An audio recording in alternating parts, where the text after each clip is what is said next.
प्रशासक अध्याय 4। दबोरा तथा बाराक। एहूद की मृत्यु के बाद एक बार फिर इजराइल वंशजों ने वह किया जो यहावे की नजर में गलत था। यहावे ने उन्हें कनान के राजा याबीन के हाथों में बेच दिया। वह हाजोर में शासन करता था। उसकी सेना का सेनापति सीसरा था जो हरोशेत हग्गोयीम में रहता था। उसकी सेना में 900 लोहे के रथ थे। उसने 20 साल तक इजराइल वंशजों को बहुत ही निर्दयता से सताया। तब इजराइल वंशजों ने यहावे से सहायता की गुहार लगाई। इस समय लपीदोत की पत्नी दबोरा, जो भविष्यद्वक्तिन थी, इजराइल पर शासन कर रही थी। वह एफ्राइम के पहाड़ी प्रदेश में रामा और बेथेल के बीच एक खजूर के पेड़ के नीचे बैठा करती थी।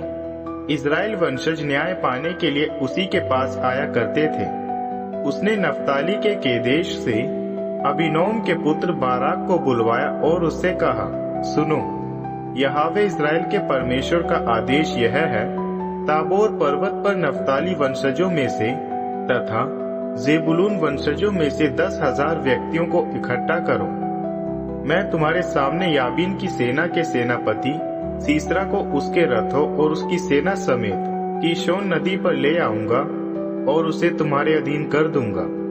बाराक ने उसे उत्तर दिया, यदि आप मेरे साथ चलेंगी तो मैं जाऊंगा, नहीं तो नहीं जाऊंगा।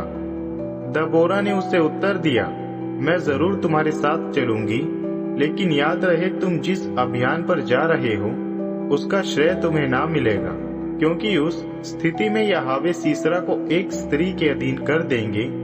इस प्रकार दबोरा ने बाराक के साथ केदेश के लिए कूच किया। बाराक ने केदेश के लिए जेबुलून और नफ्ताली के लोगों को बुला लिया। 10,000 पुरुष सैनिक उसके साथ हो लिए।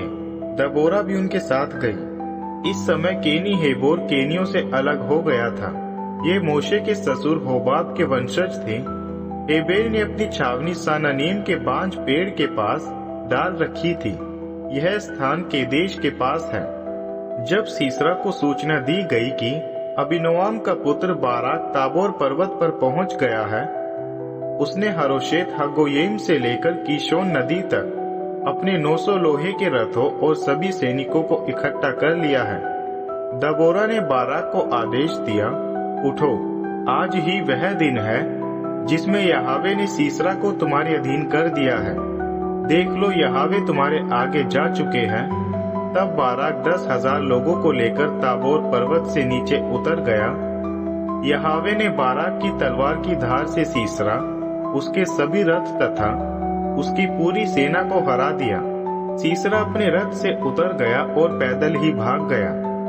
बाराक ने हरोशेत हग्गोयीम तक रथों और सेना का पीछा किया।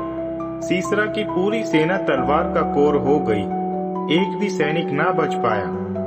सीसरा पैदल ही भागते हुए केनी हेबेर की पत्नी याएल की छावनी में जा पहुंचा, क्योंकि हाजोर के राजा याबीन तथा केनी हेबेर के परिवारों के बीच शांति की वाचा थी। याएल सीसरा से भेंट करने आई और उससे कहा, मेरे स्वामी, मेरे निकट आइए, मेरे निकट आइए, डरिए मत। सीसरा उसकी छावनी के अंदर चला गया। याएल ने उसे एक कंबल ओढ़ा दिया। सीसरा ने उससे विनती की, कृपा कर मुझे पीने के लिए थोड़ा पानी दो, मैं प्यासा हूँ। उसने उसे दूध का बर्तन खोलकर उसे पीने दिया, दोबारा कंबल ओढ़ा दिया।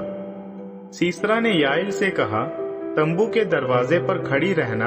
यदि कोई तुमसे पूछे, अंदर कोई है, तुम कह देना नहीं। मगर हेबेर की पत्नी ने छावनी की एक खूंटी और एक हथौड़ी उठाई और चुपके से जाकर वह खूंटी उसकी कनपटी में ठोक दी।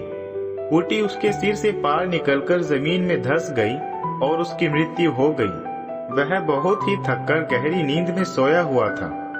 जब बाराक सीसरा का पीछा करता हुआ वहां आया, याएल उससे भेंट करने तंबू के बाहर निकल आई और उससे कहा, यहाँ आइए, मैं आपको वह आदमी दिखाऊंगी जिसे आप ढूंढ रहे हैं। बाराक उसके साथ अंदर गया और देखा कि सीसरा वहां मरा पड़ा हुआ था और तंबू की खूंटी उसकी कनपटी में धसी हुई थी। उसी दिन परमेश्वर ने कनान के राजा याबीन को इजराइलियों के सामने हरा दिया। इसके बाद इजरायली कनान के राजा याबीन पर लगातार सामर्थी ही होते चले गए और अंत में उन्होंने कनान के राजा याबीन को खत्म ही कर दिया।